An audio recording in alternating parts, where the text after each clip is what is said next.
আসসালামু আলাইকুম। আমি শামীমা খুলনা থেকে বলছি। বিডি ব্লগার শামীমা চ্যানেল থেকে আপনাদেরকে আরও একবার স্বাগত জানাই। কাছে কিংবা দূরে, দেশ কিংবা দেশের বাহিরে, যে যেখান থেকে আমার ভিডিওটি দেখছেন, আশা করছি আল্লাহ পাকের অশেষ রহমতে আপনারা সকলেই ভালো আছেন। আমরাও আলহামদুলিল্লাহ ভালো আছি। তো চলে আসলাম নতুন আরও একটা ভিডিও নিয়ে। তো এখন হচ্ছে আমি যে বাজার নিয়ে এসেছিলো তা ডাল ছিল না বলতে মুগ ডাল আছে, মসুরের ডাল আর বুটের ডালটা ফুরিয়ে গেছিলো, তো সেগুলো আনা হয়েছে। তা সেগুলো প্যাকেট থেকে কৌটোয় ঢেলে নিচ্ছে। তো প্যাকেটগুলো এমনভাবে বেঁধে দিছে যে কোনো ক্রমে আমি খুলতে পারলাম না। আর এমনিতে তো আমার বাম হাতের আঙ্গুলে সমস্যা আছে, এখনও প্রচণ্ড ব্যথা। তো আমি কাঁচি দিয়ে কেটে নিলাম, কেটে এখন বয়মে ঢেলে নিচ্ছি। তো বেশি করে আগে অনেক বেশি করে কিনতাম, কিন্তু বিশেষ করে বুটের ডালে দেখবেন যে কেউ অল্প কিছুদিন পরেই কিন্তু পোকা হয়ে যায়। তো সেজন্য এবার চিন্তা ভাবনা করছি যে অল্প অল্প করে কিনবো আর খাবো। কারণ ওই কালো কালো এক ধরনের শক্ত যে কী পোকা আছে, ওইটা আসলে দেখলেই খেতে মন চায় না, কেমন কেমন জানি লাগে। আর বিশেষ করে আমার বড় মেয়ে তো যে মানে চালেও কিন্তু ওই পোকাটা হয়। তো বড় মেয়ে ওই পোকা দেখলে সে ভাত খায় না। তারপরে মানে ডালে যদি দেখে যে ওই পোকা, তাহলে সে ডালও খাবে না। তো সেজন্য এখন অল্প করে কেনা হয়। ডালগুলো ঢেলে এখন আমি টেবিলটা খুব ভালো করে মুছে নিচ্ছি। তা এই তো আমাদের তো আসলে কাজের কোনো শেষ নেই, শুরু আছে তো শেষ নেই। সকাল থেকে রাত পর্যন্ত কাজের পর কাজ, মানে কাজ একটা করে শেষ না হতেই কিন্তু আরেকটা সামনে এসে হাজির হয়। তো আমি গত 2 দিন কিন্তু ভিডিও দিতে পারি না, কারণ আমি খুব এমনি ব্যস্ত ছিলাম। আর একটু সমস্যায় ছিলাম, মানে সমস্যা মানে একটু শারীরিকভাবে অসুস্থ ছিলাম।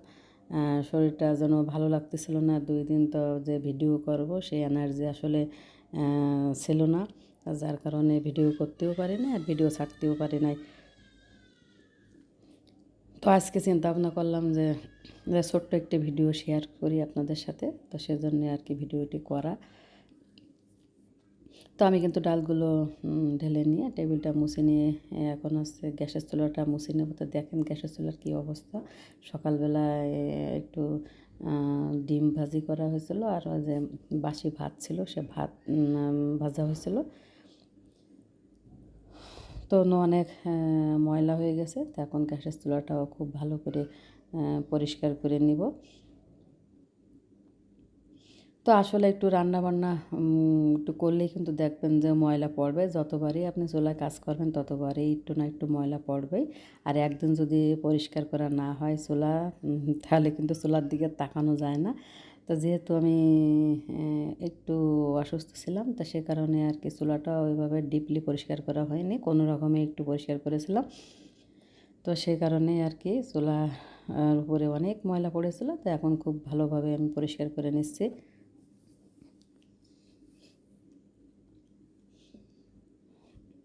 তা আসলে আমাদের কাজ যে কোনটা থেকে কোনটা করবো সে দিশাহারা হয়ে যেতে হয় মাঝে মাঝে, যে আসলে কোনটা আগে করবো কোনটা পরে করবো, বা কোনটা করবো না আর কোনটা করব, এরকম সিদ্ধান্তহীনতা ভুগতে হয়। মানে এমন কোনো একটা কাজ না যে এই কাজটা আজকে রেখে দিই কালকে করবো। আর কালকে যদি রাখা হয় কালকের জন্য, সেটা কিন্তু সেই কাজটা করতে কিন্তু আরও বেশি অসুবিধা হয়, খাটনি বেশি হয়। যেমন আমার এই চুলাটা একদিন মোছা হয়নি, তো দেখেন কী পরিমাণ ময়লা জমেছে। তো সে কারণে কিন্তু ময়লা যত বেশি হবে পরিষ্কার করতে কিন্তু তত কষ্ট হবে, সময় বেশি লাগবে। তো প্রত্যেক দিনের কাজ যদি প্রত্যেক দিনই করা হয় তাহলে কিন্তু অল্প সময়ের মধ্যে হয়ে যায়, জিনিসটাও পরিষ্কার থাকে, আবার কাজটা কিন্তু সুন্দর মতো হয়ে যায়। এখন সব সময় তো আসলে শরীর ভালো থাকে না, বা অন্য দেখা গেলো অন্য কাজের ব্যস্ততার কারণে কিন্তু সবসময় সব কিছু করা হয় না। তো সে কারণে কিন্তু আর কি কাজটা জমে যায়, আর খাটনিটাও কিন্তু বেড়ে যায়। করার কিছু না, এগুলো তো আমাদের কাজ, আমাদের করতেই হবে।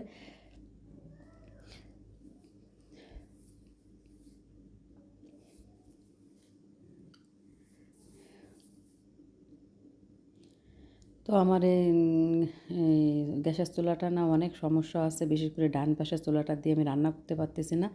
তো দেখি চিন্তাভাবনা আছে খুব শিগগিরই হয়তো চুলাটা চেঞ্জ করে ফেলবো। কারণ যেহেতু আমি কাঠে রান্না বেশি করি, কাঠ দিয়ে রান্নাটা বেশি করি, সে কারণে কিন্তু মানে গ্যাসের চুলাটা, একটা চুলা একটু সমস্যা হলেও ওইভাবে রান্না করতে সমস্যা হচ্ছে না। আর যদি শুধুমাত্র আমি গ্যাস দিয়ে মানে গ্যাসের চুলায় রান্না করতাম, তাহলে কিন্তু আমার মানে রান্না করতে অসুবিধা হয়ে যেত। তো আমি কিন্তু ওই যে আমার এখানে যে কাঠের চুলাটা ছিল, এই রান্নাঘর থেকে কিন্তু আমি সেই চুলাটা আউট করে ফেলেছি আর কি, ভেঙে ফেলেছি। তা আমি কিন্তু নিচে রান্নাঘরে কাঠের চুলা পেতে নিয়েছি। ওখানে চিন্তা ভাবনা করছি যখন মানে বেশি ভারী রান্না হবে বা মেহমান অতিথি আসবে, অথবা যে সময় গরুর গোশত রান্না হবে, ওইটা রান্না করতে কিন্তু অনেক সময় লাগে, সিদ্ধ হতে অনেক সময় লাগে। সেক্ষেত্রে দেখা গেল কি নিচে যেয়ে রান্না করব। আর গ্যাসের চুলা আছে মানে অল্প কোনো কিছু রান্না করা হলে গ্যাসে রান্না করব এখানেই। তো গ্যাসের চুলাটা মুছে নিয়ে এখন আমি দুধটা জাল করে নেব। তা আসলে এখন আমরা দুধ কিনি, দুধ খাই। তা আসলে যে দুধ খাই নাকি কি খাই, মানে সেটা আসলে বলে বোঝাবার মতো না। আধা কেজি করে দুধ রাখা হয় প্রত্যেক দিন। তা দুধে কিন্তু কোনো রকম পানি দেওয়া হয় না। তা দুধে কিন্তু দুধটা জ্বালানোর পরে যে অনেকটা কিন্তু কমে যায়, কিন্তু সেভাবে কোনো সর পড়ে না। অনেক আগে যে সময় আমার বিয়ে হয়েছিল প্রথম মানে এখানে পাশের বাড়ি দুইটা বাড়িতে গরু পালতো। তো তাদের কাছ থেকে আমার শাশুড়ি আম্মা দুধ নিত। তো তখনকার দুধ আর এখনকার দুধ মানে আকাশ পাতাল পার্থক্য। তা তখন সে দুধটা এত ভালো ছিল, মানে কি বলবো যে দুধটা জ্বালানোর পরে রেখে দিলে উপর দিয়ে মোটা একটা সর পড়তো, আর দুধটা একদম কেমন হলুদ কালার হয়ে যেত। আর এখন যতই মানে অনেক কমানোর পরে কিন্তু দুধটা ওইভাবে সরও পড়ে না বা হলুদ কালারও আসে না। তো জানি না আগেরকার গরু কী খেত আর এখন যে গরু পালা হয় এগুলা কী খায়। তো আসলে ম্যাক্সিমামই তো দুধ যারা বিক্রি করে তারা কিন্তু আসলে দুধে পানি দেয়। আমার নিজে চোখে দেখা আছে। আমি বাবার বাড়ি থেকে আসতেছিলাম, সে সময় একদম মেইন রাস্তার পরে মানে অনেক দুধওয়ালারা দুধ নিয়ে বসে আছে। তা সেখানে আমার সামনে আমি দেখলাম, মানে আমি গাড়িতে করে আসতেছিলাম, গাড়ি সে সময় থামছিল, যে এক লোক করলো কি যে কলসের মধ্যে দুধ আর বোতলে পানি, সে বোতলের পানি কলসের মধ্যে মানে অনেকটা কিছুটা ফাঁকা ছিল কলস, তার মধ্যে পানি ঢেলে দিল, পানি ঢেলে দিয়ে কলসটা ভরে ফেললো। উপরে দেখলাম কিন্তু সাদা দুধ। তো ওই নিজে চোখে দেখেছি যে দুধে পানি মিশালো। তো সেইখান থেকে আর কি আমি মনে করি যে মানে শতকরা 90% লোক দুধে পানি দেয়। তা নাহলে দুধ কেন জ্বালালে সর পড়বে না বা মিষ্টি লাগবে না বা হলুদ হবে না। আবার দুধ এইসব কেনা দুধ দিয়ে দই পেতে দেখেছি আমি, দইও জমে না। কিন্তু আপনি খাঁটি দুধ দিয়ে একদম নিজেদের বাড়ির গরুর দুধ দিয়ে যদি দই পাতানো হয়, দেখবেন যে কী সুন্দরভাবে দইটা বসে যাবে। আবার দুধটা জাল করার পরেও হলুদ হয়ে যাবে, আবার মোটা সর পড়বে। কিন্তু এই যে দুধ জাল করি তা কোনো ক্রমে হলুদও হয় না বা মোটা সরও পড়ে না, আর খাওয়ার সময় তেমন মিষ্টিও লাগে না, মানে দুধের যে একটা স্বাদ সেভাবে পাওয়া যায় না। এখন করার তো কিছুই নাই, এখন খেতে তো হবেই আমাদের। বলে না না যে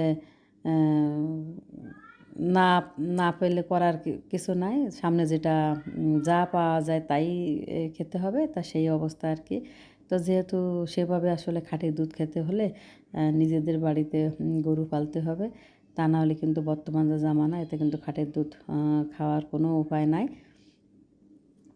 সব কিছুতে কিন্তু ভেজাল, আর এই ভেজাল খাবার খেয়েই কিন্তু আমরা মানুষ যে অল্প বয়সে দেখবেন যে আগেরকার মানুষের 100 বছর হয়ে গেছে যে শক্ত আছে, টনটনে আছে। এখনকার মানুষ কিন্তু অল্প বয়স থেকে সে 20 বছর হতে পারে না, তারা রোগগ্রস্ত এবং শারীরিকভাবে কিন্তু দুর্বল। আগের মানুষের এনার্জি লেভেল যতটা মানে ছিল যে বয়সে, এখনকার সেই বয়সে কিন্তু এনার্জি লেভেলটা আসলে থাকে না, শুধুমাত্র আমাদের এই ভেজাল খাবার খাওয়ার কারণে। এখন বাচ্চাদের জন্য তো দুধ রাখতেই হবে, এখন ভেজাল হলেও করার কিছুই নাই, ওইটাই খেতে হবে। এখন এজন্য কিন্তু মানে ৩-৪ জায়গাতে দুধ বদলানো হয়েছে। দেখা গেলো একজনের কাছ থেকে নিয়ে ১ম কিছুদিন একটু ভালো দেয়, তারপরে আবার যা তাই। ১ম একটু ভালো দেয়, ১০-১৫ দিন বা ১ মাস হয়ে গেলে তারপরে আবার সেই পানি দুধ। বললে বলে কি যে কেউ বলে যে ঘাস খেলে একরকম দুধ হয়, আবার কেউ বলে যে খড়কুটো খেলে আরেক রকম দুধ হয়। তো এই দিয়ে ভুল বুঝিয়ে দেয় আর কি। আর আমরা তো বুঝিনি, করার কিছু নাই। তো এখানে আছে পাকা আম দিয়ে আমি জুস রেসিপি করেছি, আর এটা আছে আমার কুকিং চ্যানেলে দিয়েছি। আপনারা অবশ্যই চাইলে আমার চ্যানেলটা ঘুরে আসতে পারেন। তো আমার চ্যানেলের নাম কিন্তু ইয়ারপি কিচেন অ্যান্ড ব্লগ। সবগুলি ছোটো হাত দিয়ে, ছোটো হাতের অক্ষর দিয়েই লেখা আর কি। তো সকলে ভালো থাকবেন। আজকের মতো ভিডিওটি এখানে শেষ করছি। আল্লাহ হাফেজ।